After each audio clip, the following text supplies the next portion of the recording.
This is the new Mazda 6 Touring with SkyActiv technology and G Vectoring control. Very complicated things which I will explain for you because I know everything about cars.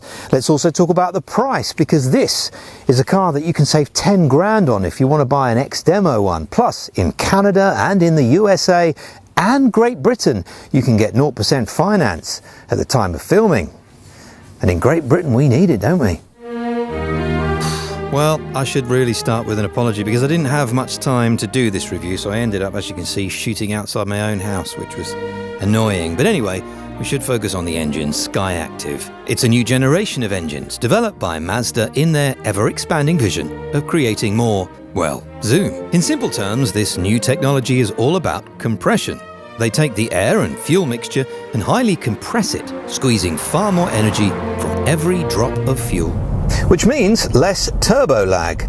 It means more miles to the gallon and also only £30 a year to tax.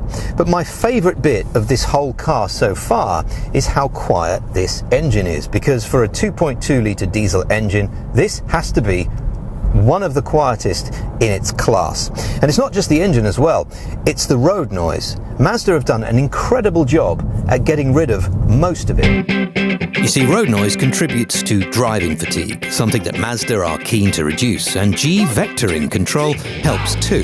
It's like a computer under the car that monitors steering inputs, adjusts torque to certain wheels, helps keep the car level and reduce the required input from the driver. Ah yes, the G Vectoring control. Well, that did make me feel a bit odd at first because you can actually sense the wheels doing stuff underneath the car that you're not used to in other cars. But I'm completely used to it now, and all I'm focusing on is how comfortable it is.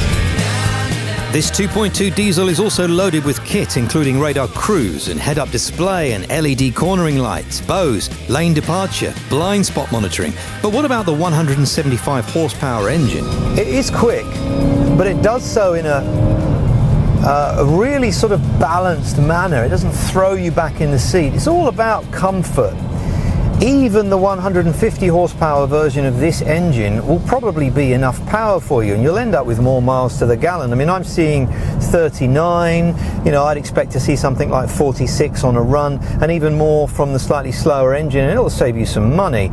In terms of the steering as well, it's not too light, there's plenty of feel. I think Mazda have decided to say, look, let's take some of the MX-5 bits that we like, steering feel and handling and so on, and try and put some of that in the Mazda 6. And in terms of cornering, this isn't really about sporty, get right into the corner, tuck right in. This is more about comfort. So it's more about the way the G Vectoring control is leveling the car off, controlling the wheels, making it very comfortable, making it quite grown up actually. As far as this being a GT car, it does that extremely well. I'm hoping that's what their intention was, because that would be embarrassing if it wasn't. Here is a comment from Lone001. He says, hello Howard, you really should try and be more picky in these reviews, because they're not advertorials. Right, okay. Well, thanks Lone. Well, I've got two things. The first is that the Perspex head-up display is always on, which is kind of weird because if I want to switch it off, I'd like to be able to press a button and it move down. I mean, it already does move up and down when you switch the engine on. It just seems strange that it's on the whole time. The other thing is that there's only 502 litres of space in this, and it's an estate, and there are 10 other cars in this segment that have more space than that. 502, that's all it's got. I mean, rubbish.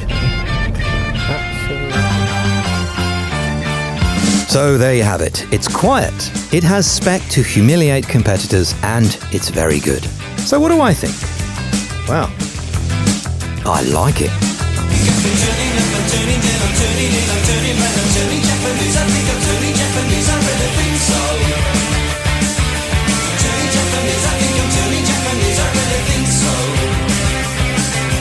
But don't take my silly old word for it, take What Cars, Auto Express, Car Buyer, Which and CarWow, all who voted this car 5 stars, all their car of the year. And that's just in Great Britain. In America, Car and Driver magazine said this is one of the top 10 cars you could ever buy. They also said something really weird, which I thought was true.